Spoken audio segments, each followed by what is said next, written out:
Well, in case you don't know, I am Commissioner Janet Long, and I represent the entire county from the Skyway Bridge to the Pasco County line and from the Gulf of Mexico to Tampa Bay.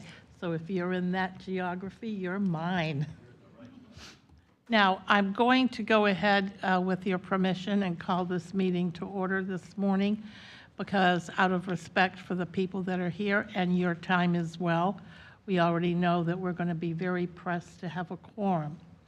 So I would like to suggest, if I might, that we go around the room. I know you all know each other very well, but for me, it's the first time I've met our gentleman from the Bilmar, and the rest of you I know. So if we can just allow him to say a few words, I would be grateful. Good morning, Commissioner Long. Thank you. Clyde Smith, I'm the general manager of the Bilmar Beach Resort on Treasure Island. I've been there for 17 years, and this is my second year on the TDC. Look forward to working with you. Well, I'm very happy that you're here. And, you know, I tend to be a bit of a character. Most of you know that. So you might remember, yeah, I haven't changed much. Well, I tell you that because I clearly remember at the last time I chaired this group that I said at the very end, all right, everybody, buckle up, because we have a hell of a year coming up. And I would like to repeat that again. This is serious business that what we're doing here, and we have some very large items that I hope to bring to fruition this year while I'm chair of the commission, because most everybody knows I just like to be busy and, you know, keep things interesting. So let's start, if we might, by just moving the minutes to our next meeting, since that's our only action item. Is that all right? I would need a motion. So moved. And Second. thank you very much. Everyone in favor? Thank you.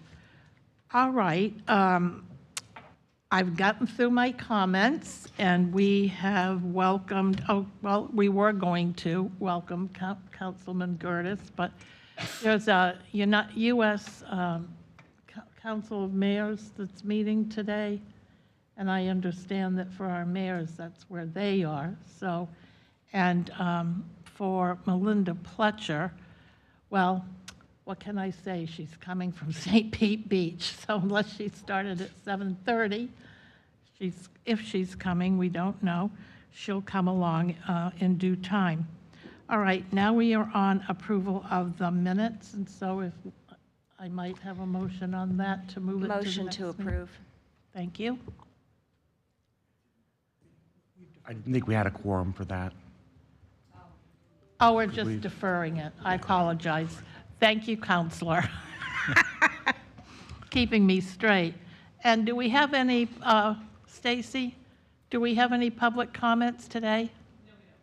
No public comments. Okay. Do we want to do the industry presentation, Mr. Hayes?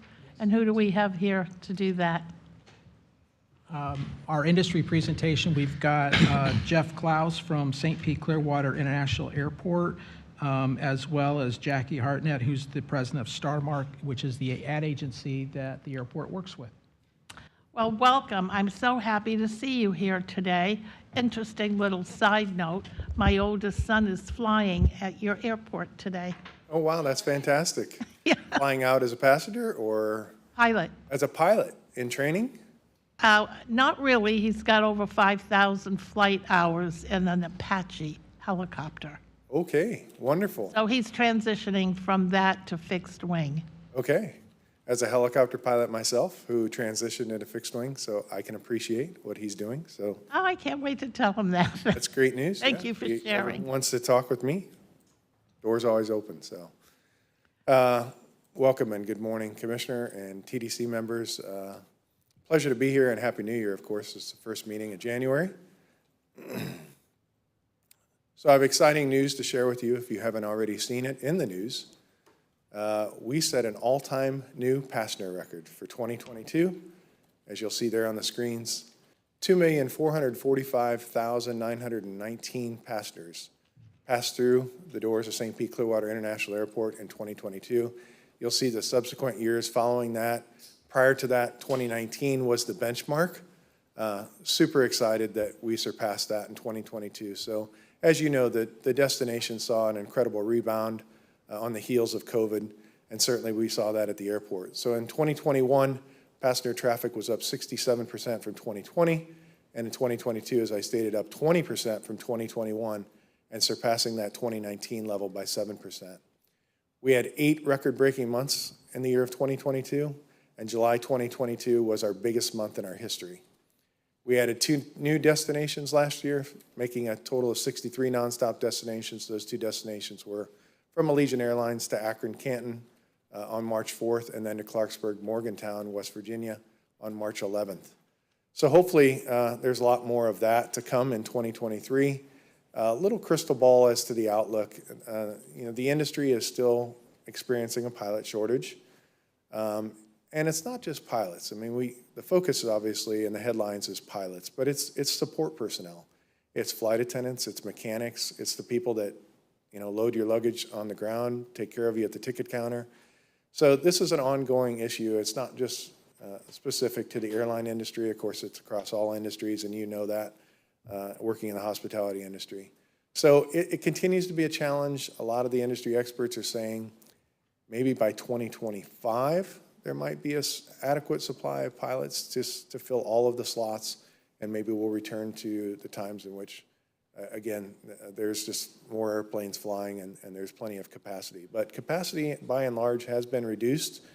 But in 2022, going into 2023, prior to, again, that 2019 level, that capacity should be back to where it was at in 2019. Again, talking a little bit more about success and comparing once again to 2019, PI Airport was ranked 28th in the February top 100 U.S. airports by growth. You can skip down there to 29. Again, comparing 2023 to 2019, we have 614 flights of 110,547 seats compared to 568 and 97,333 seats, or 330 seats in 2019, so 13.6%. So this is the last time you're going to hear me compare to 2019, which is awesome because 2022 is the new benchmark. And so we can put COVID hopefully in our rearview mirror, and we can start to look forward and again compare versus 2022 since that was our new record-setting year. This is always asked and certainly of interest, certainly working hand in hand with Visit St. Pete Clearwater, what are our top feeder markets? The top feeder markets ranked by the top 25 there, you can read, hopefully it's not too much of an eye test for you there. Cincinnati, Ohio continues to come in at number 1. Asheville, Grand Rapids, Knoxville, Indianapolis, Concord, Allentown, and so on and so forth. Now, in fairness, not all of that is a true comparison because not every destination has daily frequencies.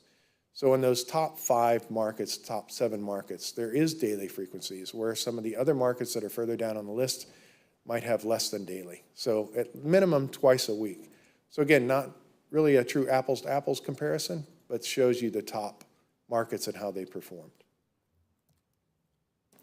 Finally, going arm in arm with the success of the passenger traffic is our revenue that we've been able to collect at the airport. Of course, all of them have been considerably up versus 2022.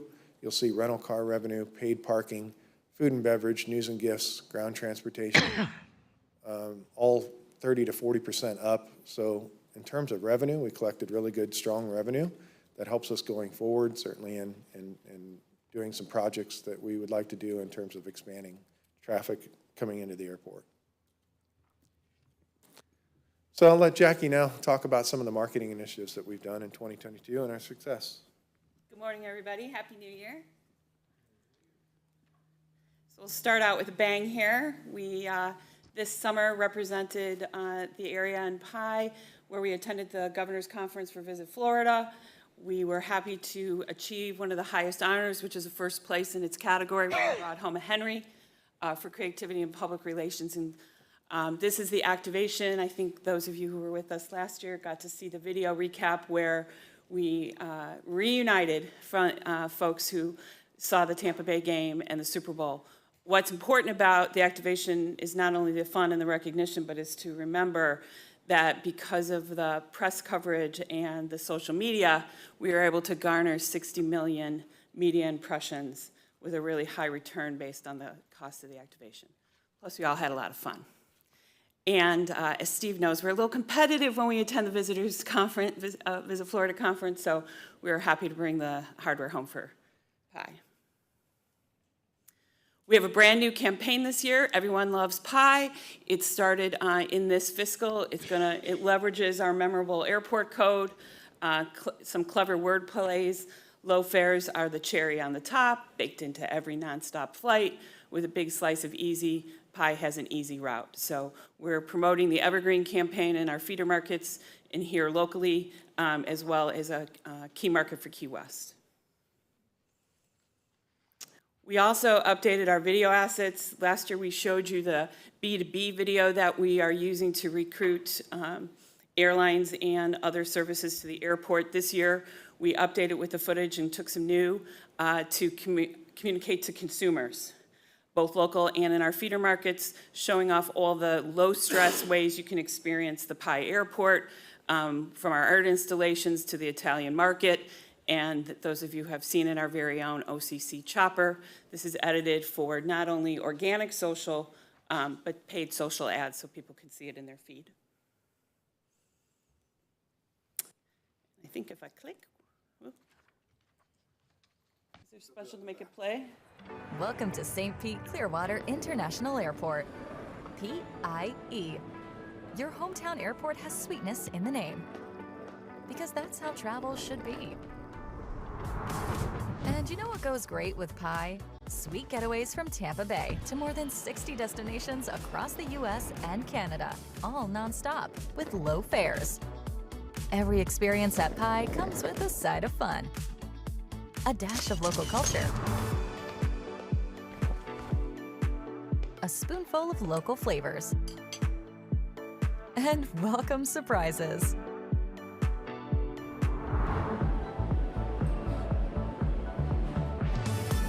There's a better way to get away. So plan your next escape through Pi and see how sweet it is. Pi, sweet travels. So that footage can be edited for both a shorter 6-second, 10-second, 15-second, and 30-second intervals so that we can play it within our social media. Speaking of social, we're providing travel tips and holiday information and special announcements. We upped our game this year in terms of Instagram, Twitter, and our Facebook channels. If you're not following us, you should. And we are taking advantage of the social media technology to be able to serve what they call dynamic Facebook ads, which means that we can have multiple images and multiple copy points and let the consumers who are watching that decide what is the best message so we can continue to serve it to the right audiences. That's allowing us to deliver 5 times the industry average in terms of the impressions we're delivering, which is over 13 million, and the folks who are actually clicking through on our ads to learn more about Pi. So, and the creative that you're seeing here is from the new campaign. We also launched in November of 21 through September. We had a webcam out at the airport that was a partnership with Fox 13. This allowed us to deliver those local impressions that are important to us to remind folks of Pi's option with over 4.2 million. Again, 2 times higher on the industry average of the click-through rate. And then we had multiple 2 to 3 times a week mentions on the air from the viewing audience. And then we had some more fun on the property in the terminal. We partnered with Visit St. Pete and the Orange County Choppers and the OCC Roadhouse, and we had the art installation of the custom bike, one of a kind, so folks are having fun taking photos and learning about it. Artful Iron is what we called the installation, and it was attended by Paul Sr. and Keith and visitors and locals stakeholders to promote the event. Again, this brings us tremendous traction on our social media channels, and you can still see the bike in the baggage claim area. So we want to thank you for your support. As Jeff said, 2019 is in our review mirror, and we're only looking forward and we're excited about the passenger goals and keeping Pi top in 2023. Thank you. Very nice. Thank you. Yeah, I just want to close with saying thank you for your support, and Steve, his staff, Visit St. Pete Clearwater. Without their help, you know, it's difficult to make routes successful, so much appreciated. Yes. Thank you, Madam Commissioner. Jeff, Jackie, great presentation, and congratulations on your success in '22, and I know that'll continue into this year.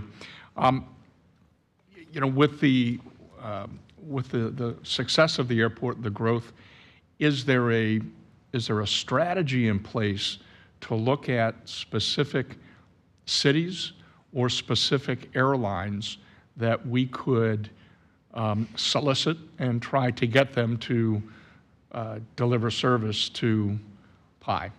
Yeah, there is. To answer your question, it's kind of twofold. So first off, there's an opportunity or wish list, let's say, that I've created based on data that we collect and that we get not only in support of Visit St. Pete Clearwater, but from other outside sources that tell us areas of opportunity. And then from that list, then we kind of whittle it down as to what airlines make the most sense as to approach that with, whether that's Allegiant or Sun Country or Swoop that are already flying to our airport, or do we need to seek out someone else who's maybe an up-and-comer within the industry? And sadly, the industry continues to shrink a little bit. As you all probably have heard on the table is a merger between Spirit, which is a very large ULCC, and JetBlue. So if that merger gets approved this year, that'll just be one less airline in the industry. Fortunately, that means airfares go up, consumer choice is less. So it's a balancing act. I don't know how better to answer that, but yes, we do take a look at markets of opportunity, to which we probably have identified 40, and then we also go after then the airlines that would be the best suitors for those opportunities. And as a follow-up, Jeff, do you work with your counterpart at Tampa International and work to complement each other with routes, with airlines? Is there a working relationship there that's collaborative? It's collaborative to a degree. I mean, we both compete as airports, even though we're in the same area, the Tampa Bay area. You know, so at the end of the day, really, it's the choice of the airlines, right? We presenting somewhat the same data to somewhat similar airlines, because, as I said, the pool of airlines is shrinking, unfortunately. And then we collaborate again where collaboration is possible, maybe in sponsorships of certain events as a unified front to represent the Tampa Bay area. But when it comes down to an airline's choice as to where they're going to fly, what route they're going to fly, that's where the competitiveness kind of comes into play. Sure. Thank you. Yes, Mr. Prather. Thank you, Madam Chair. You've done a lot of construction over the last several years. Can you give us an update on, is that all complete? Do you have more plans coming? Just where are you with that? Yes, sir. I certainly, you know, airports, we've all flown out of them. Seems like construction's never done. We did complete a lot of those projects during the COVID time. As you know, there's still the Gateway Express project that's a big FDOT project that kind of runs through basically the entrance of the airport. And hopefully that's wrapped up sometime in 2023. But the work that we had ongoing during that time, we completed. So the parking lot stuff was completed at that time. Now, the tremendous growth that I just shared with you, again, airports are never done constructing. So we are adding an additional 500 spaces in what is our remote parking lot now. It's a strawberry lot, we've identified it as. And that will then probably become our primary lot because it's on the north side of Roosevelt. So instead of it being on the other side of Roosevelt, that's now being divided by the Gateway Express project, we can then bring our primary parking to the north side with the addition of those 500 spaces. And then longer term, yes, there will be terminal development that's going to be going to design here in the next year or two, and then subsequently the construction of that design. Anyone else? Steve? Madam Chair, if I might, Jeff, last week, there was something that was unveiled that was done in partnership with Creative Pinellas. Can you enlighten us on that huge opportunity? Yeah, there was a mural done in one of our gate areas, so as passengers will get off airplanes, there was a beautiful mural artwork. Steve was there to help do the ribbon cutting and the unveil of that artwork, so that as passengers get off of what is our Gate 12 area and enter into the terminal, they'll see these beautiful murals and artwork. Again, hopefully as you fly through the airport, you'll get a chance to see this firsthand. If not, there were several news pieces out there so that you can see them in news. But yeah, I appreciate Steve being on hand to help us with that. Anyone else? I have a question, if you don't mind. Yeah, sure. You spoke in the beginning of your presentation about the upcoming merger between Spirit and JetBlue. So I'm curious, given how ripe Allegiant has become from where they were 5 years ago to where they are today, if there are any talks with them merging with anyone. Nothing publicly, certainly, and so we don't know what's going on. Well, I know that. Yeah, no, but I mean, we don't know what goes on behind closed doors. I mean, those discussions, honestly, are ongoing. And if the rumor mill, if half of that was true, then there'd be a lot less airlines than what there are today. But the only one that's public that's out there, of course, is the Spirit and JetBlue merger, and that's pending the approval. Again, those are two fairly good-sized airlines that, if the merger takes place, again, what that means is fewer capacity, less choice, and ultimately, unfortunately, higher airfares for consumers. So we don't like to see that. And Allegiant's been extremely successful. Their stock is very healthy, very strong.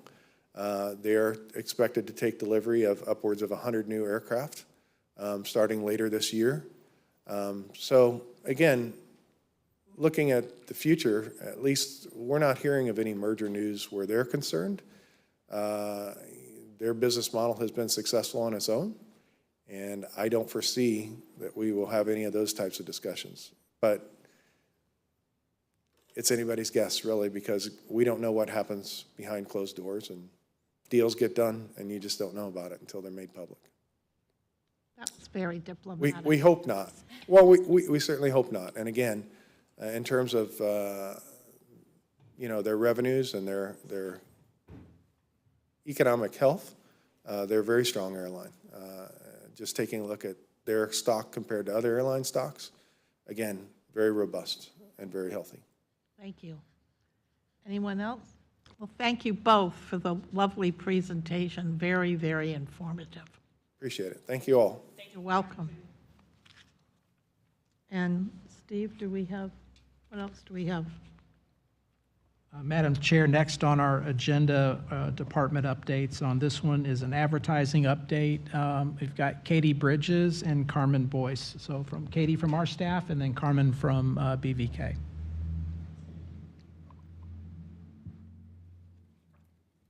Good morning, Katie. It's so nice to see you again. Good morning. Happy New Year. Very nice to see you, and glad to have you on chairing the TDC this year. I look forward to working with you.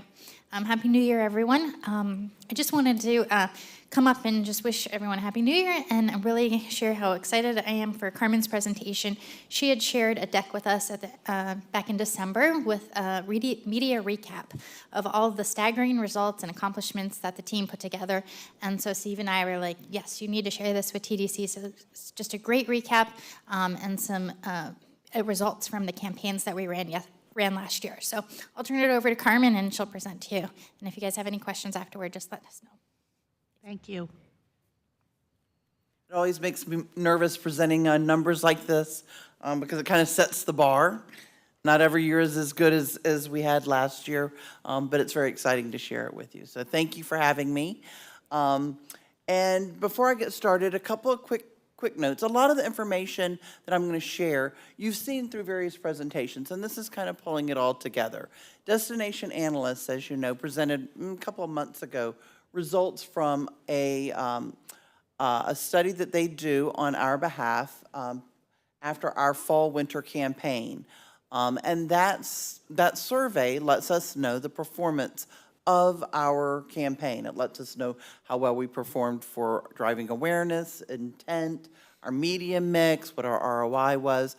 But it's always good to kind of look at that, not only for learning, but also to be able to reflect back on as we go into our next initiatives and know what we really need to accomplish. So again, you've seen some of these numbers, but we do want to make sure that we are learning from them every year. This year, you entrusted us, you and Visit St. Pete Clearwater entrusted us with money to spend on your behalf to help drive revenue, to help drive visitation. So I'm going to share with you now what that looked like. So as we did that, we had a couple of media strategies that we really tried to follow. Obviously, we wanted to make our money work as hard as it possibly could. So when I came up and shared our media plans earlier in 2022, one of the key things that we talked about was driving need periods. We want to make sure that when you need visitors, that's when we're really trying to drive that visitation. So we put a lot of our emphasis on those need periods, but also we wanted to maintain our presence even when we had peak periods going on. We went into developmental markets, again, trying to grow our presence and bring more visitors here. We wanted to look at alignments and brand partnerships that can help extend the brand, give us long-form opportunities to really talk about everything in the destination, as well as tap into their followers, their audience base, and really make as much out of those type partnerships and maximize our spend as much as we can. We used our personas for our target audience. I'll talk a little bit about that, but we also wanted to make sure that we were targeting based on that. So just as a quick reminder on a couple of these pieces, the markets that we went into, we put them into two categories. We had our developmental markets, and these were one we really saw as growth opportunities. These were ones where people weren't as familiar with us. They aren't returning as much as often, but we really felt that there could be an opportunity in these markets to bring more visitors. So we made an investment in these. But we also had our maintenance markets, which we did not want to forget about because they represent the majority of our arrivals and have a very high repeat visitation. But as you can imagine, to move somebody in a maintenance market and inspire them to come here because of their familiarity requires a lot less effort than in developmental markets. So we did kind of separate them, and our strategies reflected that accordingly. Our audience is 25 to 65 affluent households. We know these people like to travel to Florida. They like to go to the beach. And our value of vibrancy is very present in this audience. They're fun. They really like to, do things that are exciting and things that, that they can really seek out in their vacations. So here's some highlights. So one of our goals was to increase intent to travel across all the advertised geographies. And I've kind of highlighted those on the map. As you can see, overall, we grew intent by 13 points, which is really exciting to see. We also grew our awareness. Overall awareness was grown by 47%. But not only did we drive intent, but we also drove increased visitor spend. So visitor spend increased by $387. When we look at the source for this is the Destination Analyst Ad Effectiveness Study that I referenced. But when we see this is a good indicator that our campaigns are performing well. Now we look at awareness and intent. Awareness typically gives us the idea of how well the placements are. Are they in the right place where people can see them and yes, they recall them. Intent is driven a lot by the creative. It really connects with the person and drives their emotions to take an action. So one of the things we wanted to do was drive that awareness and intent balance. We also wanted to go into these niche audiences and really grow intent with our niche audiences. The beauty of this is when we saw that 13-point growth in general market, we also saw that grow with the extra emphasis that we've been placing on these audiences. We wanted to let people know that St. Pete Clearwater was is a welcoming destination for all of our diverse audiences like LGBTQ+, Black, African American, and Latino. We did a number of efforts this year specifically to these audiences, including doing radio and language, being in publications, specifically targeting these audiences, as well as including them in our general market advertising as well. The results are very strong. For arts and culture, which was a really big focus for us, intent grew by 13 points. Black audience, 7 points, and the Latino and LGBTQ grew by 19 points.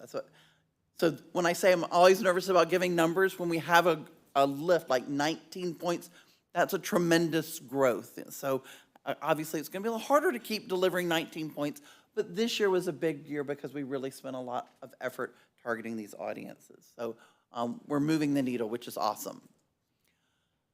We also want to look at, obviously, I mean, the core results here is, what are we doing? Are we putting heads in beds? Are we driving tax, growing our taxes? The answer is yes. So our economic impact for the fall-winter campaign specifically increased by 13% and taxes generated by 15%. And when we look at the spending that increased as well during that time frame. Obviously, when we're doing this, we want to make sure that we are doing this as efficiently and effectively as we can. And Steve holds our feet to the fire to make sure that we're delivering a solid ROI. For all the dollars that we invest on your behalf, he holds us accountable to make sure that we are delivering that solid ROI. And in this case, it's 36-1, and that was a 3% increase. Again, I'm always footnoting, when you go into new developed markets, sometimes that varies, but still that's incredibly strong. We've got a lot of wiggle room there. That's great.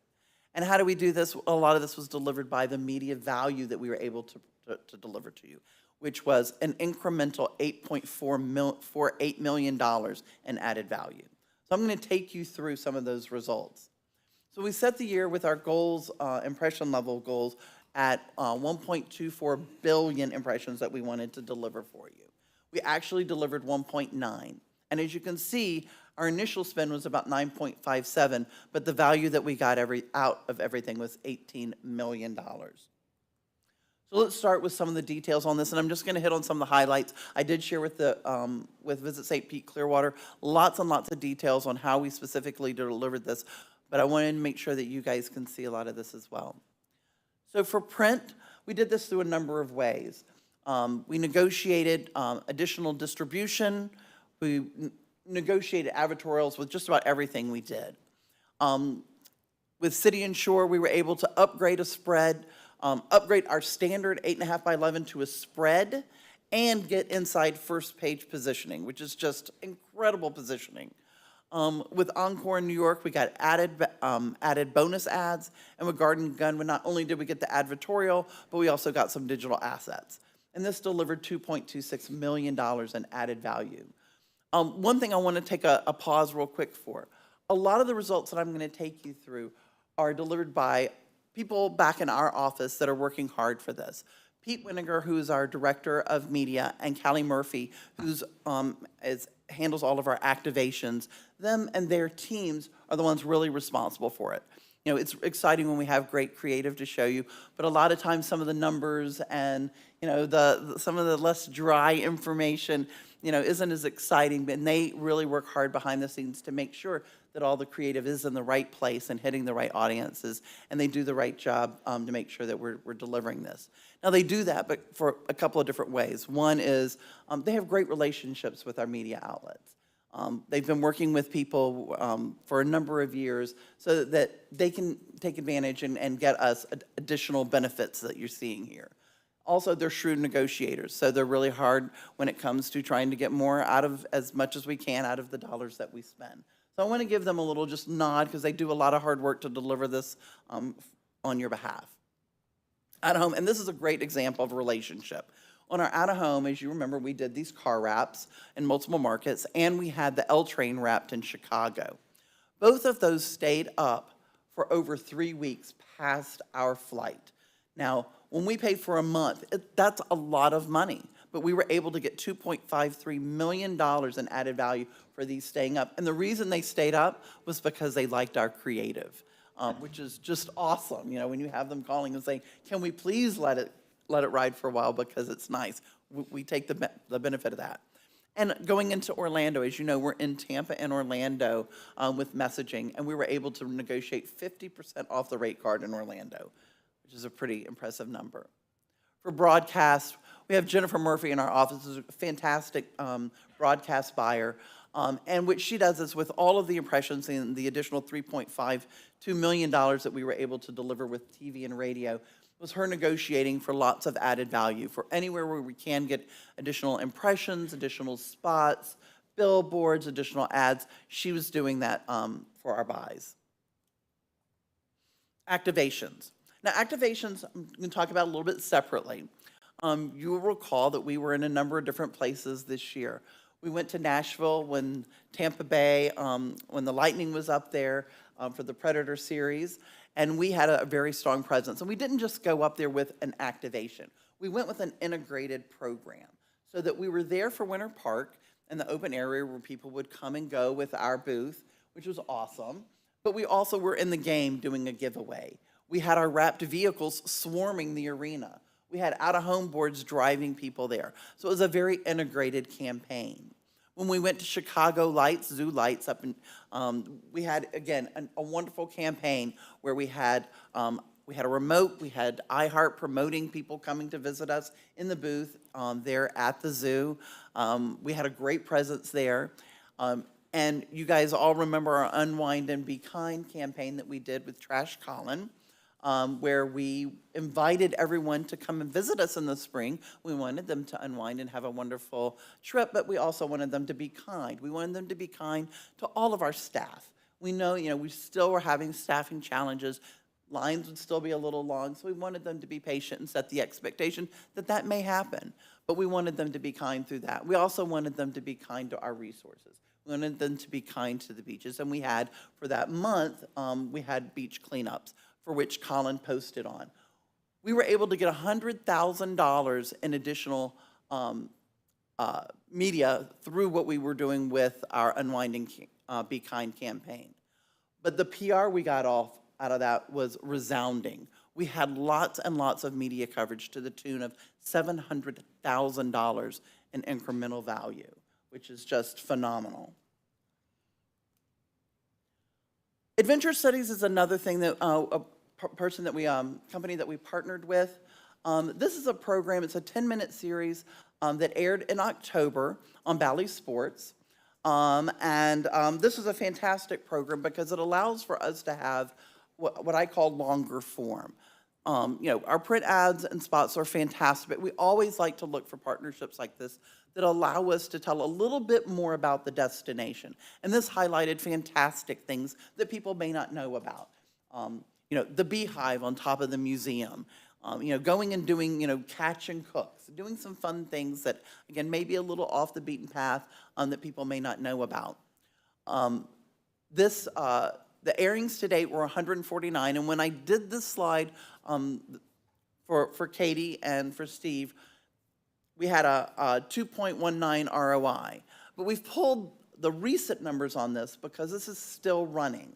And we have been able to pick up, and I want to quote the right number, $430,000 of value from this program because it's running. The journalist here that you see, Jonathan, he's been promoting this in his social channels. He's also written about it in publications. So it's still out there, and we're still getting incremental value from this program, highlighting our lovely destination. Influencers, you guys hear a lot about influencers, and we've been doing some influencer programs over the last couple of years. This year, in addition to what we did with Colin, we hosted 4 influencers. We did them for different segments. So we had influencers come in to talk about girlfriend getaways. We had a couple come in and talk about LGBTQ vacations. We also had someone come in with her family. And for these programs, our budget was about $43,000. But through all the social posts and extensions that we were able to get out of that, the value for that was delivered a ROI of 5.6 to 1.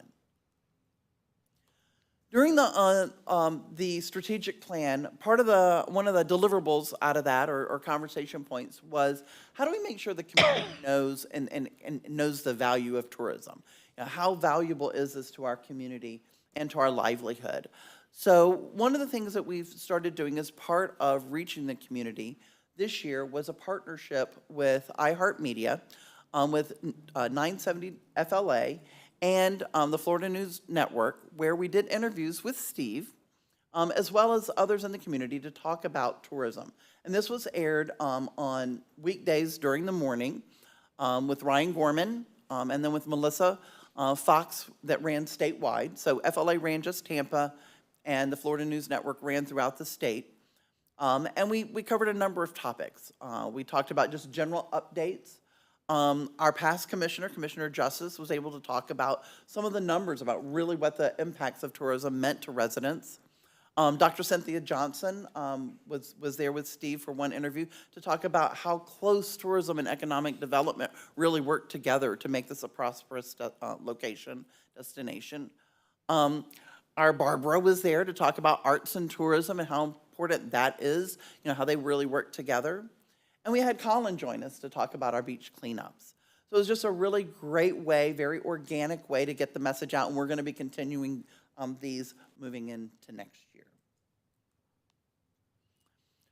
Aside from a lot of the media value that we brought, you've all seen the Let's Shine campaign that we launched back in July, and that again, when we look at our goals, we know that we want to increase awareness, so we wanted to keep our messaging fresh. In May, we did a photo shoot. Thank you to everyone here, where we were able to come out and really cover a lot of the destination. We've got fantastic video and wonderful imagery that we'll be able to use this year, next year. Just some really stellar imagery. As you can see here, everything from down at the St. Pete Pier, under the art there, to Dunedin, down to Fort DeSoto. So we covered a lot of ground during our shoot. Everything launched in July in an integrated fashion through print, out-of-home, digital, and through broadcast. And that's it. Any questions? Thank you very much. Any questions, Mr. Prather? Great year, great presentation. Thank you so much. We made it a priority in our marketing over the last couple years for arts. And thank you, Steve. You increased that budget dedicated to the art tourist. And I see in your presentation, arts and culture saw a 13% increase, which is exactly what the goal was. So thank you for listening to that request. Looking back now, do you see for 2023 any additional strategies or different ways to market that art tourist, whether, magazines, all the things that you went? Do you have anything new that you're going to try to increase that even better? Yeah, good question. Thanks, Chuck. One of the things we did that I didn't mention that I think we're going to continue to look at for next year, one is we did an event in Atlanta, and this had never been done, where we partnered with Creative Pinellas, and we went to the Piedmont Arts Festival, and it is the premier arts festival in the Southeast. It's one of the biggest, the best, and we brought 3 artists there. And we want to continue doing things like that because it was a great success. It really helped position us as a great arts destination, and some artists sold work. So that's fantastic. So, bringing additional artists and kind of continuing that momentum is something that we'll want to do.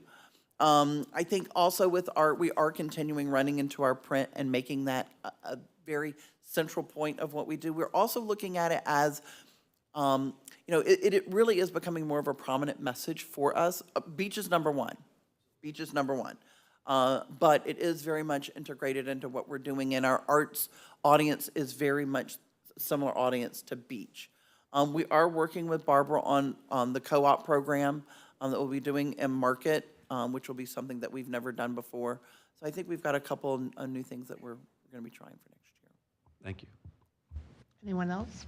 Mr. Kimball? Yes, I'm not sure if it's for BVK or Steve, or prior to your getting up there, we heard from Pi, 2.4 million visitors coming in this last year, record numbers, and he showed the cities that we had, and the top 7, I think, were the major ones that are daily and all. Do we have a co-op with them? What do we do in those markets? The total is a big number. And what are we doing, and how much are we spend or budget towards those small destinations that we kind of need to maintain in cooperation with somebody. And is there a program in place, or what do we do in that area? I can answer two things, and Steve, if you would take it. One is, we look at all that information when we do our plan. We want to look at where the markets are, where we have that opportunity with the flights coming in to PI. That's a critical part of our decision-making as we do that. So Cincinnati, Indianapolis, a couple of those key markets are ones that we've seen through COVID provided a lot of opportunity, and we're continuing in those markets. So we take that as a data point for where we're targeting our messaging as we look at those Midwest markets that we target, and specifically with digital, that's a big piece. The other is with Allegiant. We do programs with Allegiant where we go into the Midwest and do a co-op with them. Can you give an idea of what the size of money, the amount of money we spend in that area? Does anybody, I guess, are we maintaining and are we growing in what we spend with the value that they're bringing in more and more each year? The markets have, the amount of money that we're spending overall in those markets, not all of them, but the ones that we've kind of isolated, has increased. Those are our developmental markets where we're spending more money than we have in the past. You probably remember a few years back, we put a lot of emphasis on Florida, and we are continuing to spend in Florida. We are not overlooking that, but we are putting more and more money, and we do have that information very specifically for each market year over year that we can share that. I'd like to hear what the Allegiant side is and whether it's grown or not, because it overlaps with the other ones you're maintaining, and so, but it's a specific area of 2.4 million. Yes, yeah, we definitely use the Allegiant data and work with Jeff to get data on the markets. We didn't do co-op with Allegiant last year, but we have worked with them in the past. They've come to us with a marketing plan in certain markets that they need help and that work for us, and that can range anywhere from 100,000 to 150,000, depending.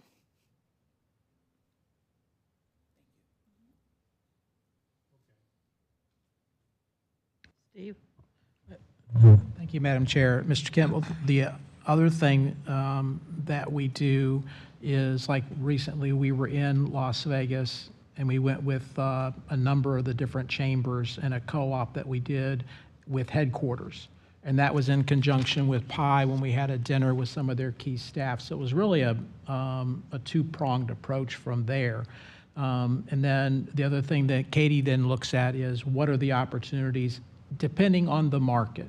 Again, they may come in and say XYZ market, it may only be twice a week service or once a week service. It may not be worth us going in and doing that, but spending more of that money in the larger markets where we can move business. So keep in mind then we also have additional media running there that helps support, hey, St. Pete Clearwater is the place that I need to go for vacation. And then you have Allegiant with programs there talking up their flights. And I guess that's my point, Steve, is that we have the big picture, but we kind of maintain that other one. Yeah. And this going to Vegas to present our destination and everything is so important. There's the total package may be there, and we need to make sure everybody is aware in industry of that, and because they can participate in it too.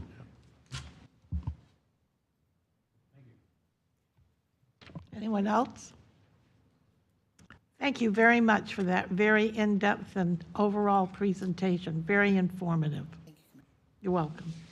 And next we have the global travel update, the VB, or do we have another presentation from BVK?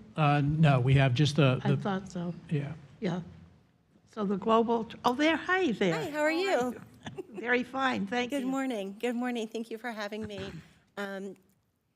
Just wanted to take the opportunity to say welcome to the new chair, Commissioner Long. And this morning I'm going to give you an overview of, or an update on international travel. So, the Leisure Travel Department, based here in St. Pete Clearwater, is a vital component to international sales and marketing. On the team, we have myself. I am the director. I've been at the Bureau now for 16 years. We also have Gail Yeager, who's been there even longer than me. She's currently on the road in Pittsburgh doing what we do. And over here, we have Daryl Bogus, who is our leisure travel sales manager. Wait, I can't see him. Is he behind? Daryl. Oh, hey there. How are you? Okay. Well, welcome today. Together, we support both domestic and international sales and marketing initiatives that bring leisure travelers to the destination. We offer that support to our key international markets by providing FAM collaboration and support. During the last 3 months of 2022, the Leisure Travel Department hosted over 140 travel advisors, media, and VIPs on 5 separate educational visits. We work with receptive operators like Hotel Beds to secure co-op marketing initiatives like the Florida Brand USA campaign that influences domestic visitation, as well as room nights from the UK, Germany, Canada, and Latin America. We are also helping to build a training module with Visit Florida and TravPro for a new travel advisor training portal that will be available to agents across the USA, as well as agents in German, French, Spanish, and Portuguese-speaking countries. The Leisure Travel Department will also attend Florida Huddle in West Palm in February and IPW in San Antonio in May. I'd also like to say that sales is truly a team effort.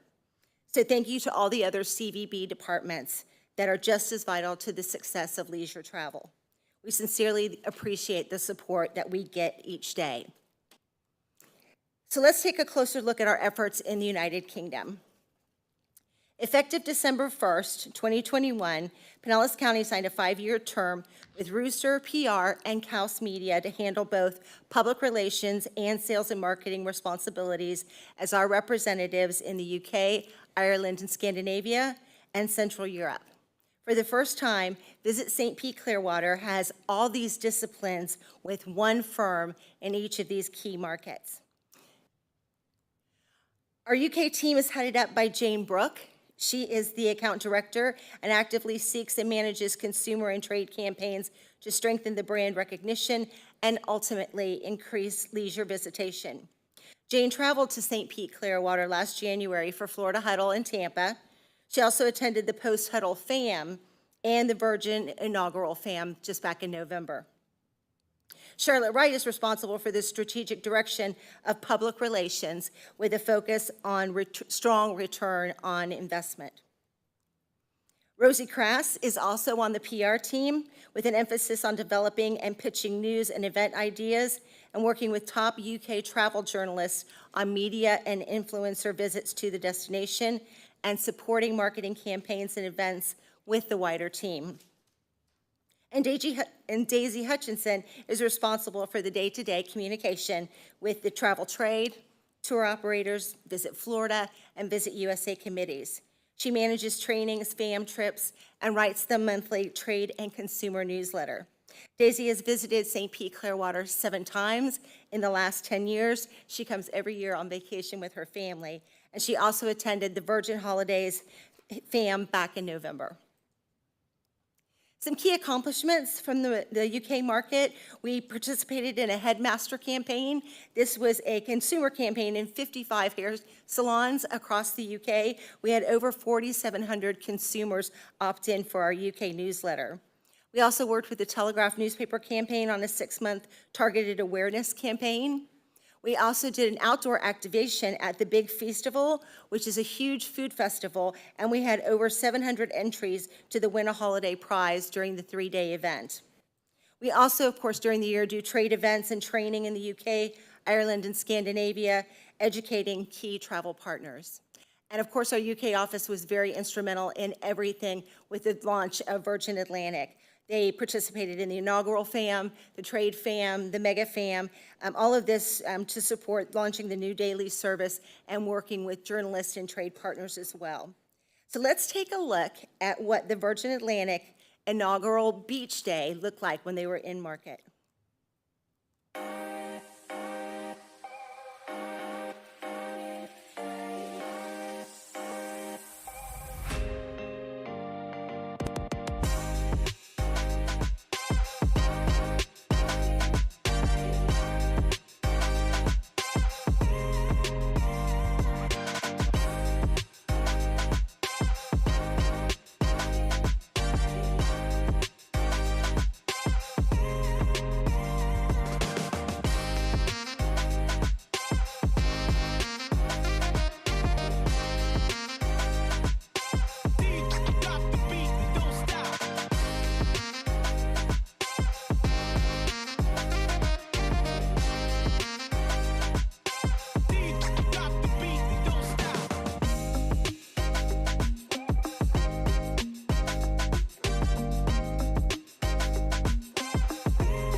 the perfect November day for a beach day for the inaugural. It was great having Jane lead part of the 30-person post-huddle fam that included delegations from the UK, Canada, USA, and Latin America. That was this past January. It's also important to have international Visit Florida staff attend events in St. Pete Clearwater to stay up to date with happenings in our area. This is Jill Standeven from the Visit Florida UK office. We also had the Brazilian rep on hand for the post-huddle fam. And also Visit Florida international reps and office staff will be at Florida Huddle in West Palm Beach, so we will have an opportunity to interact with them and get them caught up on everything in the destination. So here is a quick update on Central Europe. Axel Kaus is the account director for Visit St. Pete Clearwater. He's also the owner and managing director of Kaus Media. Axel oversees consumer and trade campaigns, Brand USA initiatives, and leads both the sales and PR team for Visit St. Pete Clearwater.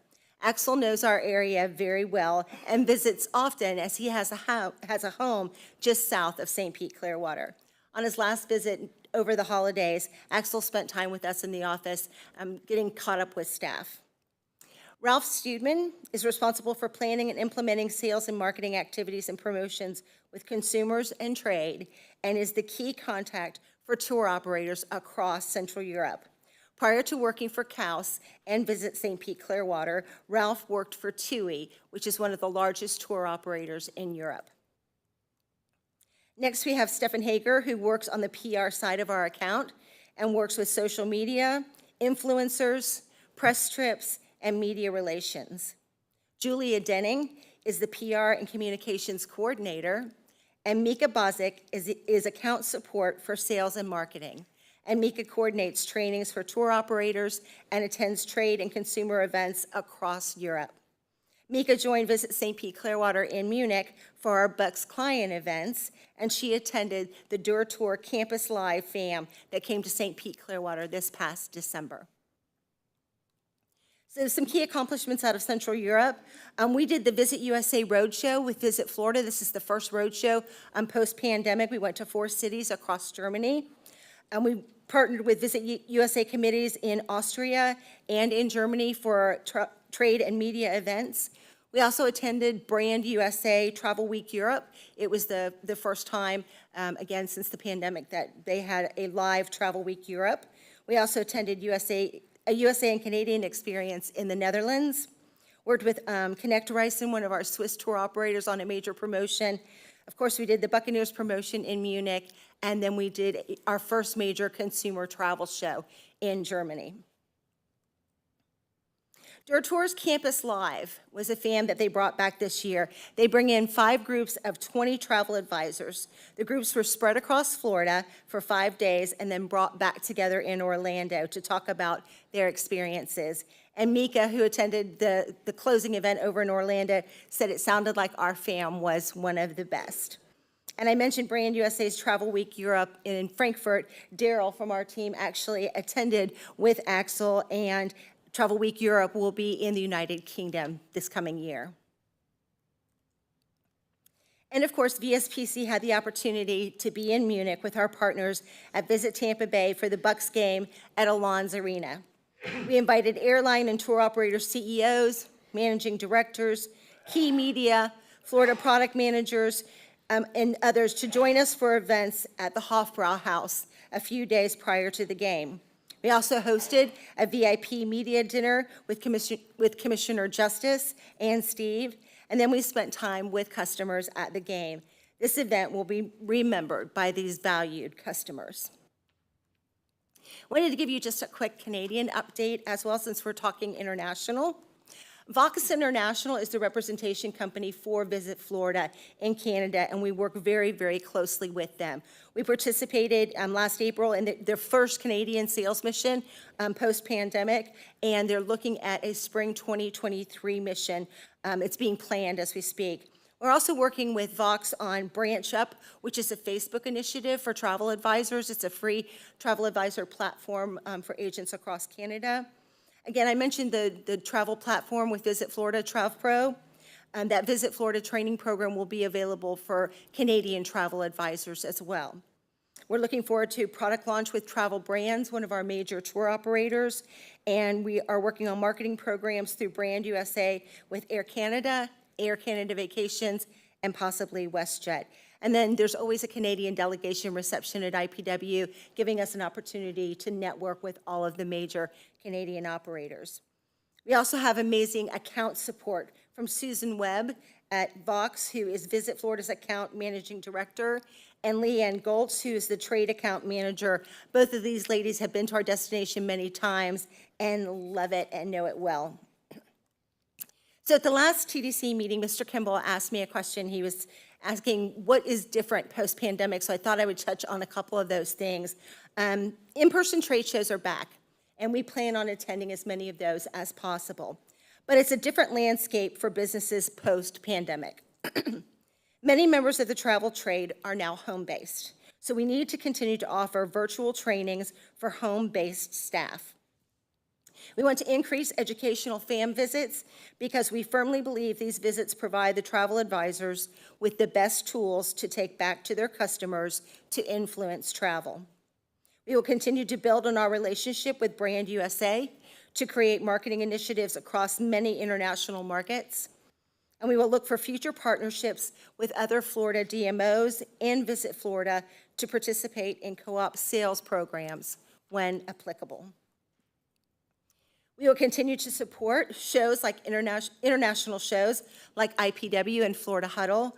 Steve, Andrea, and I will be attending Florida Huddle over in West Palm Beach. We will continue to monitor travel behavior, inflation, exchange rates. We're keeping an eye on strong competition from other global sun destinations. We'll continue focusing on both affluent travelers and savvy value travelers. And we're looking to uncover new opportunities in the LGBTQ+ international travel markets. And our teams will continue to pursue both business-to-business and business-to-consumer sales concentrations. So that is my presentation on international travel. Thank you for the opportunity to be on the agenda today. Are there any questions? Any questions from anyone? Anybody? Good report. Thank you. Very good report. More to come, I'm sure. Absolutely. Thank you so much. Thank you, Rosemary. And now we're on Steve Hayes' report. Can't wait. Steve? Thank you, Madam Chair. And I'm going to go with our destination metrics first. Next slide, please. All right, tourist development tax collections for the month of November, which is the latest month that we have, 5.7 million as compared to 5.4 million in 2021 fiscal, and that's a 5.7% increase. Fiscal year to date, 2 months, it shows that we're up 9.3%. So again, strong year last year, and again, you can see we're strong already the first two months of the fiscal year. Next slide, please. And again, everything that's in the economic snapshot that's in your packet, you've got all the other detail. I just try to put some of the things up on the slide. This one here is TDT collection by city, and again, November of 22 versus November of 21 by the different municipalities. Next slide. And this one is going to be new, and it's a little bit of an eye chart, but I did want to provide it. The question at the last TDC meeting was asked, can you look at the TDT being collected by municipality and then look at the number of rooms that are in that municipality? And I would say I probably have 90% of it. What I don't have is on here, the miscellaneous category, which encompasses all of the county. So if you are a vacation rental company and you have properties in various municipalities, it shows up under miscellaneous versus that municipality. That's the only thing. And again, this is just hotels. This is not vacation rentals, but it's just hotels. If I could get vacation rental down to the municipality and track it that way, I would find a way. But at least we have this. So you can see the number of rooms by municipality, number of properties, and then the TDT that was collected, and this was in last fiscal year, TDT per property if you divide it out, and TDT per room if you were to go through and divide it out. Again, I think it's just more information than anything else, to kind of show what is going through and happening there. But again, it's only hotel motel, and 2, it does not include the miscellaneous count. To give you an idea, under the all TDT collected that year, that was 94 million, 32 of that million is that miscellaneous, meaning across the county as a whole. Steve, can I interrupt you for just one moment on this page? Yes. This particular slide, I am not seeing in our material. Is it in there, or it's over and above what you've? It was over and above, and this is something that we'll start including in the backup material. So the reason I asked that question is because I would venture to say that this information will be very informative when we get to the really big stuff that we're going to have to make decisions on this year. And so if there was a way that you can, Stacy, I'm looking at you. If there's a way you can pull that out and just make sure each of us have a copy of that particularly, that we can pull up at a moment's notice, it's going to be really critical, I think. We do have one item that's in the economic snapshot that does look at it by municipality as a whole, so like by the month and then by the fiscal year as well. So this one just looked at it by the number of rooms and properties. But yes, ma'am, we can include that. Well, I am envisioning already some of the conversations that we're going to be having about how much goes here and how much goes there and what's the real economic impact. And this occurs to me that this will answer a lot of the questions in those discussions. Keep that in mind. That's a little hint for the test coming up. All right, next slide, please. All right, looking at from the lodging metrics, again, for the month of November, occupancy in hotel was up 4.8% over November of last year. In the vacation rental, it was up 3.3%. Average daily rate is at 164, which is up 6.4% over last year. And average daily rate on vacation rental was up 11.8%. And then the next area, it looks at both beach and then inland. And I know I say it every month, but beach is anything that is west of the intercoastal. Inland is anything east of the intercoastal. And again, I think it's important to look at what's happening on both sides of that. Because in this case, you can see where beach and I'm sorry, this is November. It does say October, but it is November. Beach was flat, but inland was up 11%. And then under ADR, beach was up 1.3%, but inland was up 15.5%. Again, keeping in mind, there may be a number of different factors that may impact that. Again, in some of the properties, especially on the hotel, and maybe not the beach resort side, but inland, could still have folks that are there based on what's happened from storms. And other things that are going on, not necessarily the fact that you have additional visitors in town. Next. May I interrupt you again? Yes, ma'am. I'm so sorry, but these things keep going through my head based on the conversations we've been having on the commission, and I know we're missing quite a few people today, but I'd like to ask the folks that are here if you might be interested in hearing an update on our beach renourishment program and what's going on with that. You're probably all aware that we have a little hiccup with the Army Corps of Engineers. And I think having that information from the people that are working on that issue might be very informative. Steve, maybe you mention when we did have Kelly here And of course, we'd love to have her again. It was about 6 months ago, wasn't it? Yes. An update might be good. I think it's great. Okay. Just suggesting. She's welcome anytime. She's fabulous. Yeah. And Madam Chair, I'll gladly add that to an upcoming agenda. I think it might be a good idea. Yeah. Because the squeaky wheel gets the grease, as you all know. All right. Sorry to interrupt. Oh, no, all good. All right, next two slides are just visualizations of the occupancy and the ADR. Again, look, again, what we saw throughout the year is that we were, as we finished the year in '22, or as we're finishing the year in '22, that we were pretty much flat with occupancy. We were above at the beginning of the year, and then over the spring, which in '21 was just so strong. We were down in the occupancy, but you go to the next slide and look at rate, you can see where that certainly was driving a whole bunch of things. And those of you on the lodging side of the business, which are everyone that's here, I think can probably talk to that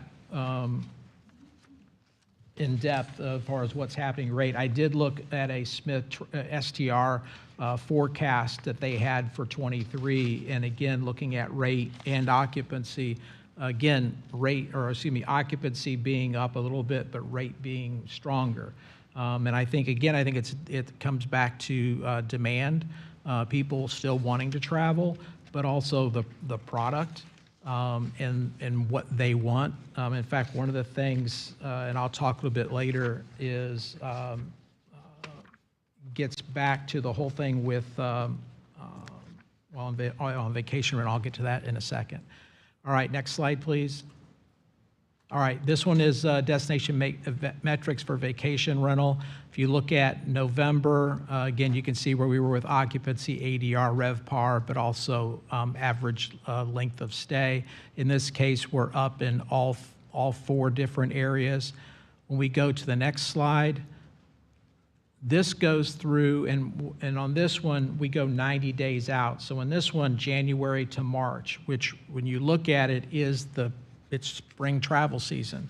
So as I look at this, we're right now, it looks like occupancy would be flat during that time period, but then look at the ADR and RevPAR, both up 14%, and then average length of stay is up 6%, and that's bookings as of January 13th compared to the same time period previously. So again, it looks like from spring, based on this, it looks like we've got a solid spring going in.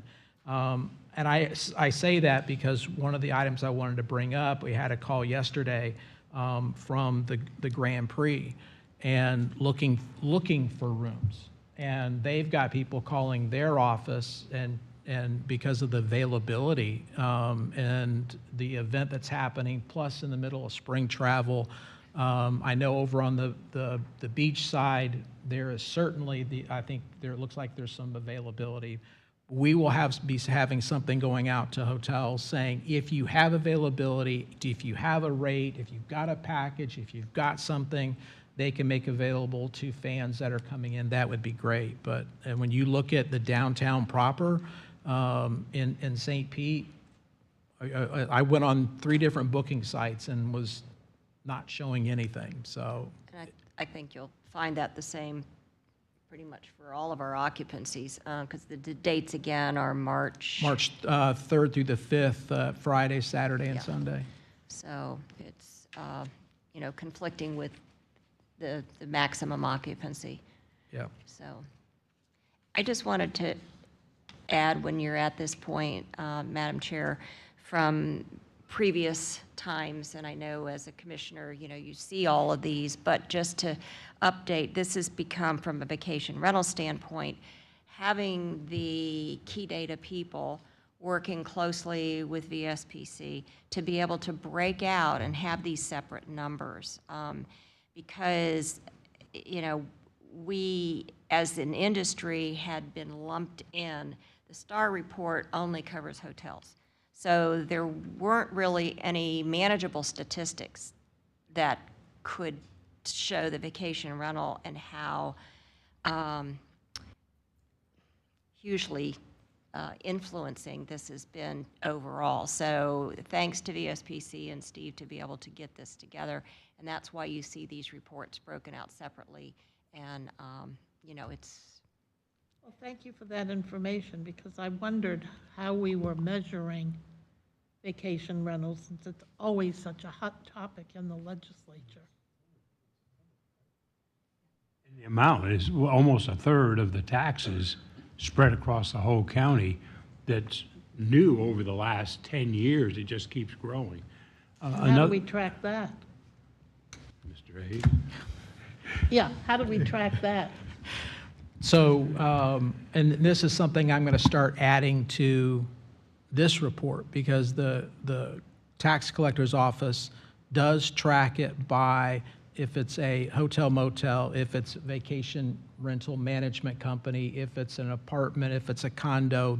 And so I'm going to go back into history and then look at that and say, what's the amount? And then put that into perspective, you know, as well. So again, I think your hotel motel, I think, will always be the largest part, but as evident by the collections by municipality, where it's all over the county, that's a huge number. It's almost, almost half. And I think the other part is the trend is you have those travelers that are dead set that I stay in a hotel or a motel. And then you have another set of travelers that are all into vacation rentals, and they want to stay in a house, they want to stay in a condo. And so, and when you look at our available properties, it's about 50-50. When you look at, we're almost at like 22,000 rooms in the market for hotel motel, and you're looking at around 20,000 in vacation rental when you get down to it. Steve, also, when the chair asked about that chart with room nights, with rooms in the different areas, maybe we could look at doing a chart for what she wants to address and what the growth is. I mean, like Clearwater, we know we got 2 new hotels coming on this year, more and everything. Where? And then on Clearwater Beach, the JW Marriott and the Embassy, I think it is. But also St. Pete has a growth of hotels also. So maybe we ought to be seeing what the growth is over the last 5 years or 3 years, or where it's going, would be another piece. But I only ask this question because I haven't had my finger on the pulse of this industry since the last time I was chair. Because unfortunately, we don't get a lot of information as a commission of the whole. And so my question is, I mean, I know personally several people who have purchased properties just to have them as a vacation rental for income. Most of them are very quiet about it. They're almost like under the table. So how do we even know who's doing what to who? I mean, I just find that such an intriguing most question. of those people, if they're not working with a management company or it's not a condo hotel resort, they're going to be registered with Airbnb or a Vrbo. Yep. And those tax collections are required. So the county tax, the tourist tax is being collected by those companies and filtered back and being reported. If they're totally off the grid, sooner or later, quite frankly, the city that they're in is going to pick up on it. And if they're in violation of zoning, then they're going to get, pegged. And again, I could probably, the next meeting, pull a map up and just put it up here, and you can look at it, and it shows the dots wherever there's vacation rentals. And again, it's by scraping the sites, they'll get the information. But when you put the county up as a whole, from the north to the south, east to the west, I mean, it's everywhere. I mean, but I'll gladly show that, because and then from there, you can get down into a certain, geographic area. And again, it's what's available at that given time, because someone could say, I'm going to pull my vacation rental off and I'm not going to rent it for the next 3 months. and then put it back on. There's ones that are always on there. So it's very, very dynamic, would you not say? It's just, I find it very interesting. And one other point to that, as you brought up, as you cycle through being a commissioner and then chair of both, the commission and TDC, we spoke about this, I believe, at our last meeting, but, we have new commissioners, and this is an education process that is extremely important in the service that VSPC is providing. So we recognize the role that we have, that exercise that we all need to be going through, and whether it's the TDC members, whether it's Creative Pinellas, for the arts side of things, there's a lot of steps that we need to be taking. So we're aware that. You don't need to worry about that so much, because I've got several ideas in my head, which I will discuss with Steve before I just put it out to everybody, because they're a little outside the norm, for a better way to say it. You're welcome. Yeah. While you're saying that, the agenda, the meeting that I think is it definite for February, the joint meeting? Yes, sir. What's the agendas as far as printed agenda for that meeting? And is there anything we should be doing for preparation for that as the TDC side? As soon as I leave this meeting, I have my briefing with the county administrator, and we're going to chit-chat about that, too.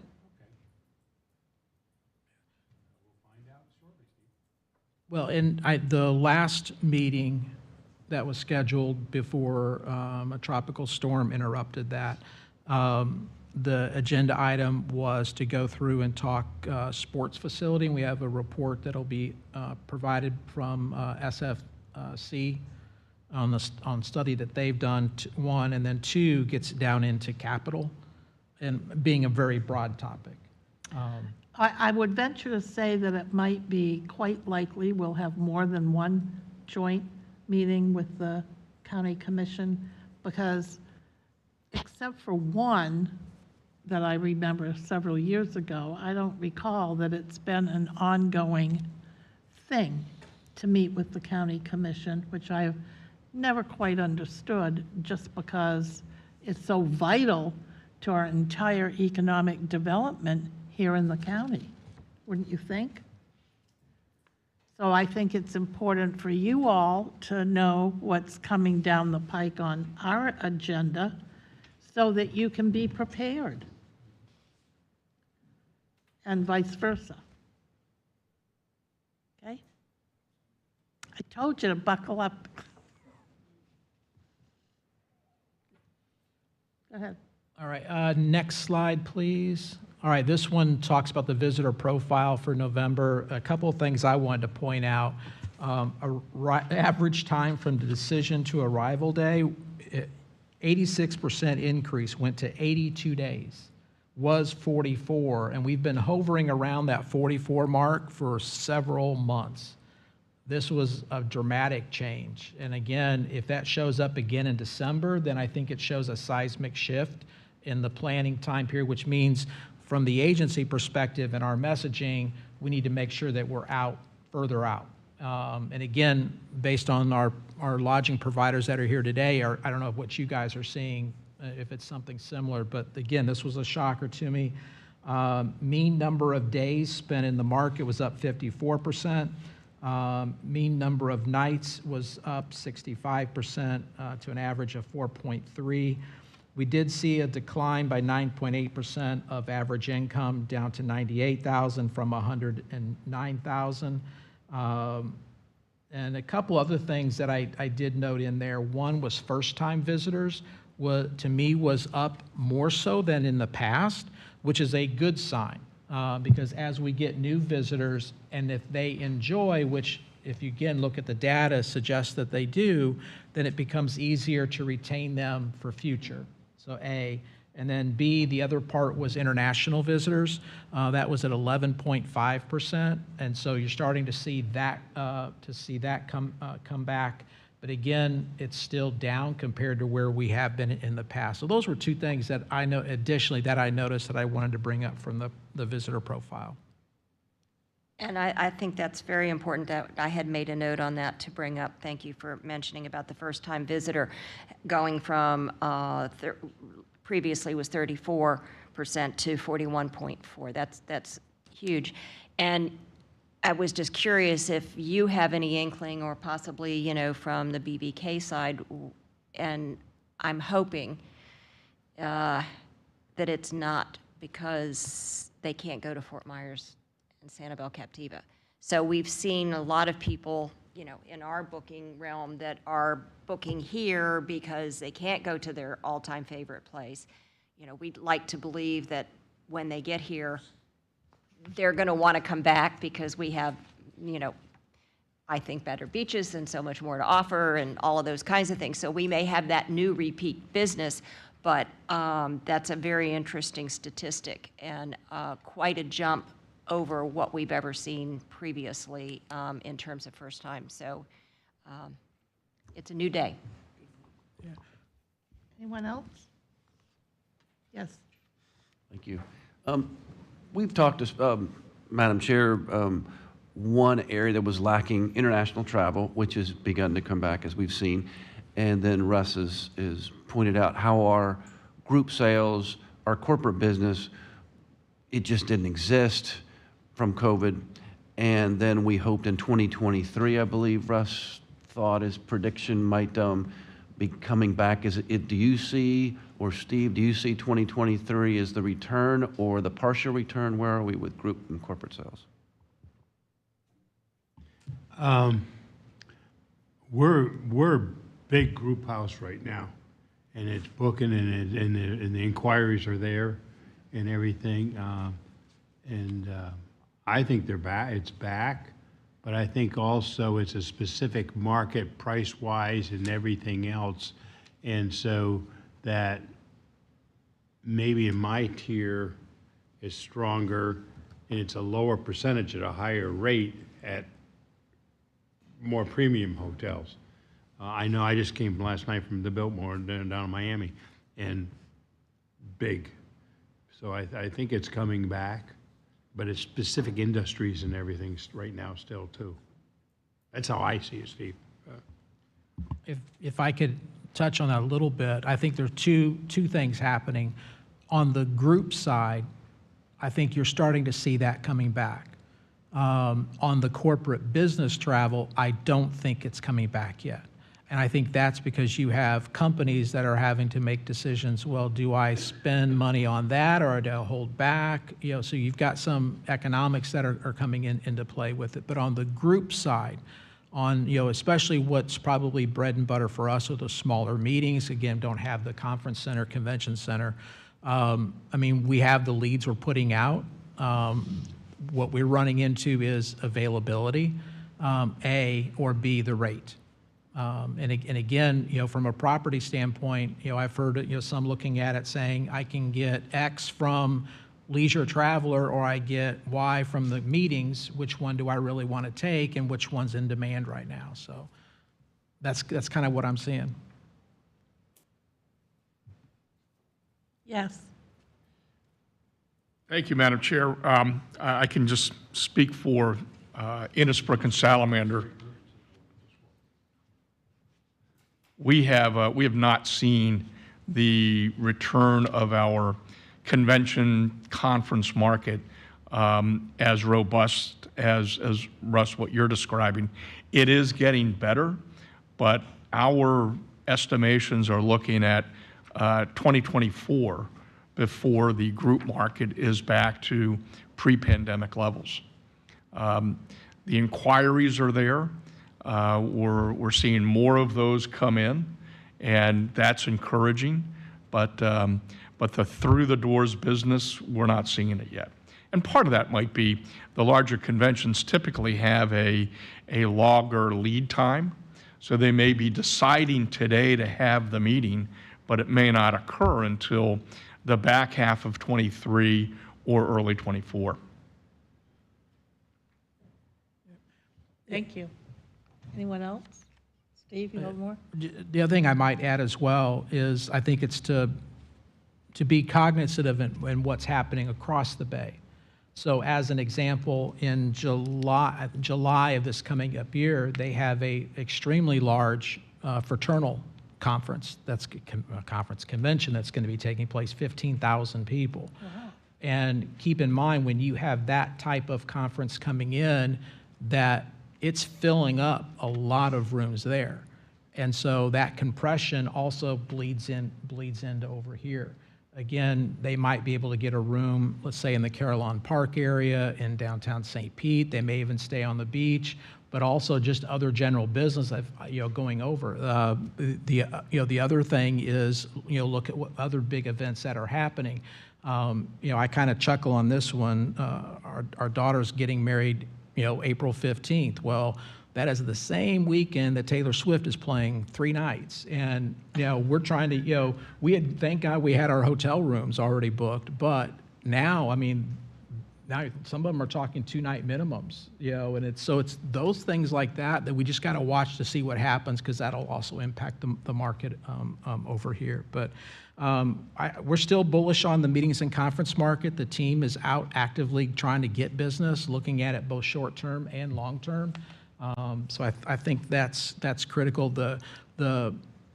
And again, we'll keep an eye out on the corporate business travel, because I know that's a key element, especially for midweek business for our hotel and lodging partners. So that wraps up destination metrics. Unless there are any other questions on that. I did have one, if you don't mind. Yes, ma'am. When Rosemary was up there talking about our leisure travel and the international piece, she covered a lot of the world, except she didn't cover the Middle East or South America. And I was just curious if there was a reason, because the last time I went to one of the international travel shows, I found out there, and some of you may remember me saying this, that Dubai was one of our biggest competitors for people coming from Europe. I was just curious. And Rose, I'm not sure, if in our conversations, both with both rep firms, both UK and with Germany, when they talk about competition, what are they seeing? I think the pandemic, changed some of that a little bit. I think one of the things that I've heard is that because they did not travel to Florida, is all of a sudden now Florida is higher on that list because it's Florida-based, where I think before your Middle East and some of those countries came in because it was kind of new, where Florida, we always go there, let's try something different. But I'm not sure. And Commissioner Long, I didn't touch on the LATAM markets because Andrea is our senior person for LATAM, and so I'm sure she'll be giving an update at some point. But we have a great team in-house that is still focused on those markets and the core countries that are part of that. As far as the Middle East, we're just not hearing a lot. We have a lot of competition for sun destinations. You've got Spain, you've got other places in Europe. It's very easy to get to. It's an hour or 2 flight. So there's always going to be competition for that sun traveler, somebody looking for a beach. There's great beaches across the world. We've just never really had a strong influx of operators wanting to sell our destination from some of those countries. We look at opportunities like IPW, where we can sit down with buyers from India or buyers from the Emirates area, that part of the world. And like I said, right now Visit Florida's not focused on those markets. Right now, they're not seeing the demand. We've seen a huge drop-off in our Asian business also coming to Florida. So again, we're looking at the key markets that we can get up and running, again, as quickly as possible: the UK, Ireland, Canada, Germany, Switzerland, all of those European markets, as well as the LATAM markets. Andrea and her team in Brazil and other, key, Mexico and other key markets in South America. And again, we'll look at those opportunities when they come to us, but they're right now very few and far between. I was just curious, because I have friends that just got back from Singapore and Bali. Okay. And I have another friend, they're going to, on Thursday, is this Thursday? No, tomorrow. They're leaving for Australia and New Zealand. And you also have to look at product as well. Like I know Air Emirates flies into Orlando direct from Dubai, but the majority of those customers are looking for the 10, 12, 15-room homes that they can rent, and we just don't have that kind of product in our destination like they've built in Kissimmee specifically for that market. Yep. So again, we'll always have those opportunities at some of the bigger international shows to meet with those operators, and are always willing to have discussions about how we can work together and partner with them. Excellent, thank you. Thank you. Okay, Steve? The next item under my report is the joint BCC TDC meeting that was rescheduled. That is now going to be on February 28th, and that is going to be at the Sheraton Sand Key. So thank you, Russ. Thank you. And I did happen to notice that County Administrator Burton is actually in the audience. Barry, I don't know if you want to just wave and say hi or talk to the group or not, or. All right. But it's good to see He's checking on how I'm doing, that's what he's doing. So. We appreciate you checking on her. I'll hear about it right after this meeting, I'm sure. And Just then kidding. the next item is the TDC meeting schedule. The dates have all been finalized now. That is on your table, all of the dates. The one key change is in June. Originally, we were supposed to meet on I believe it was the 22nd, but that interferes with the budget information session the commissioners need to be at. So we have made it for June 28th, so it just falls back a week later. The one key meeting that, just to make sure that it's circled on your calendar, will be May 17th, and that will be the budget presentation. Originally, we had talked about April, but we've now moved that back to May. And don't you want to also talk about the new date for the April meeting, because you have your wedding? Since we originally were going to go through and do budget, and now that we've moved it back a month, I'm feeling much more relaxed, and I'll gladly keep that one. Okay, just wanted to make sure, trying to look out for you. Yeah.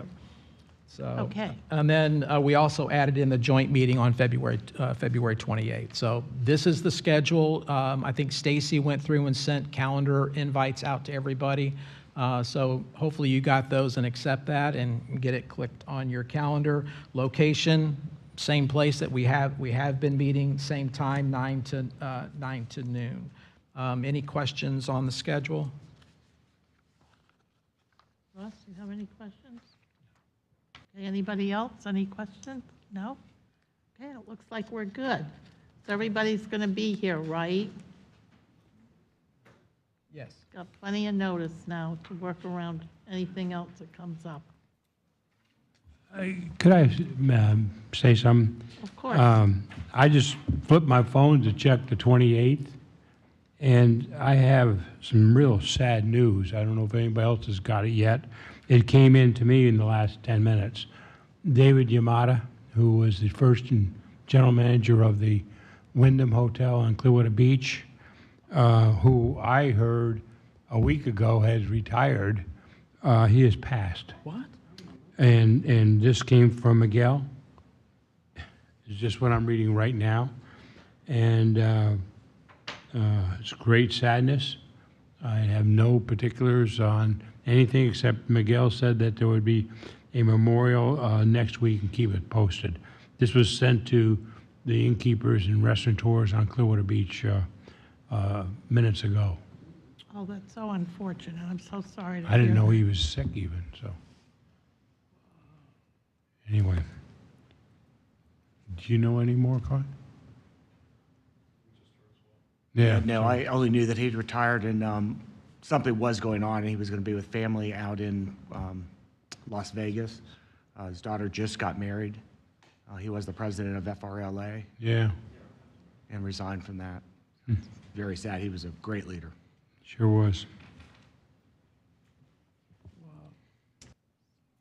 Thank you.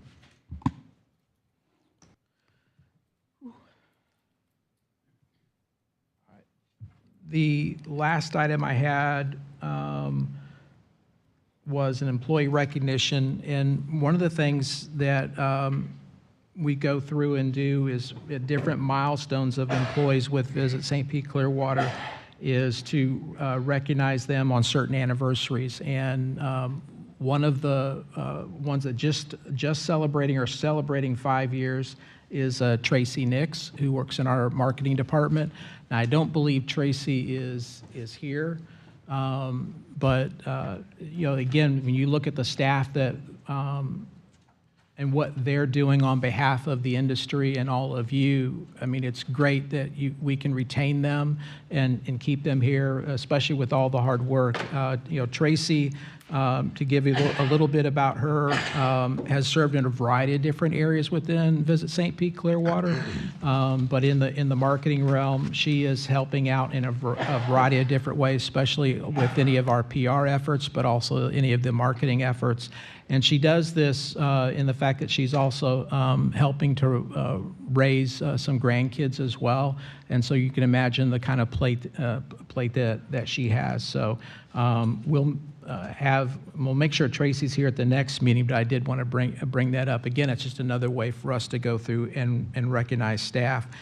Under the staffing item, and because in December we talked about it, and this was right before the holidays, I'd let you know that there were 9 positions that were open. At that time, we were doing final interviews for the film commissioner. We had 2 positions advertised, 4 we were preparing to post, and then 2 we were working with workforce on. As of this meeting, so roughly about 3 weeks later, still have the 9 open positions. On the Film Commission, we'll be ready to make that offer, having narrowed that down. Right now, we have 3 advertised positions out there. We have 1 for brand engagement, a second one for community relations, and then the third would be for a business assistant on the meetings and conference side. So we have those 3 positions opening. We have 2 more that we're preparing to post. So at that point, we'll have 5 positions advertised.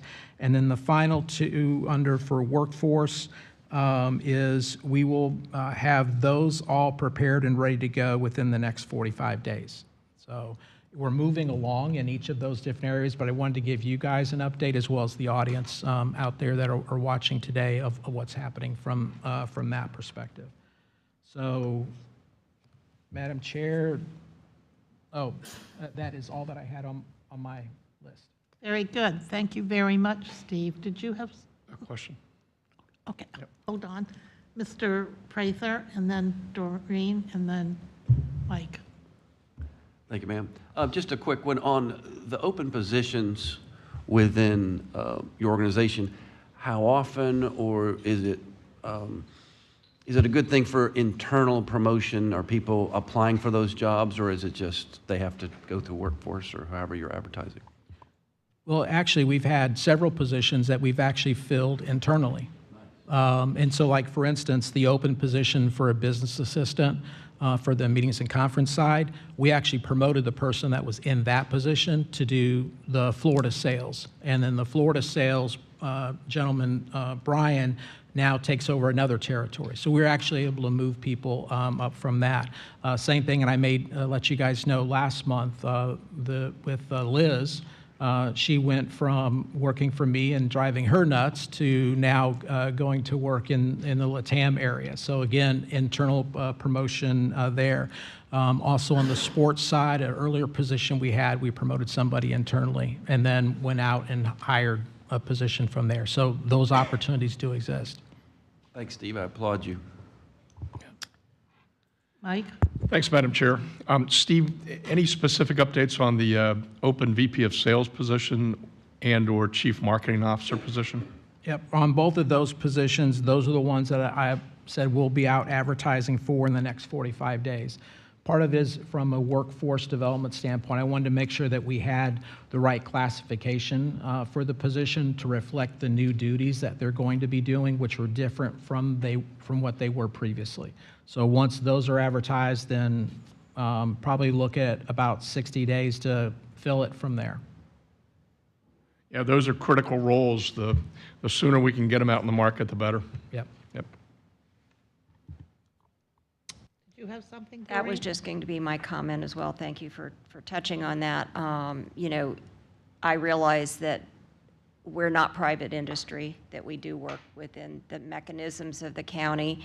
And, you know, anything we can do to expedite that process, it just seems that, you know, particularly like the VP, that position has just been open for so long. And I know all of the backstory that feeds into that the changes, the restructuring, the study and plan, but it's just, is there anything we can do to move that forward in a more rapid manner would be Thank you for helpful. those comments. It's so important that our county administrator is sitting here because,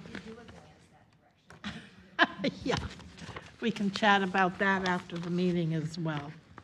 And I am aware of how long it's been, so we'll be working on it. Don't worry. Do you have anybody in mind? Well, let me go back. Like, for instance, for the community relations position, there's actually been 4 people that I know of within the industry that have said they want to come on board. As far as the VP of sales or the CMO, I'm open. Again, I think how can we attract the best person for that, looking at the long-term opportunity? Well, it's very difficult to attract the best person when it takes that long between the time they interview and you can actually bring them on board.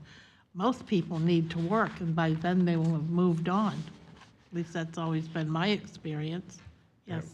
Madam Commissioner, I agree. And Steve, I know there's been a lot of work going into this, but it is unconscionable that it should take 45 days to get a position posted. Why can't we post today for these roles? And really, those 2 specifically are arguably 2 of the most important roles that we have, driving sales and driving our marketing message. And they've just been open for way too long. And whatever, if it's bureaucratic, whatever the slowdown is, it's just unconscionable that it's taking this long for critical roles. I couldn't agree with you more. So,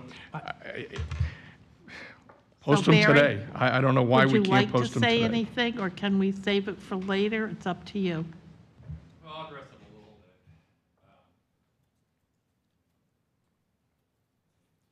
bit. So the issues with staffing, there's several things that are in play. And actually, Steve and I just met on this, a few days ago, because I heard the same things that you're feeding back now.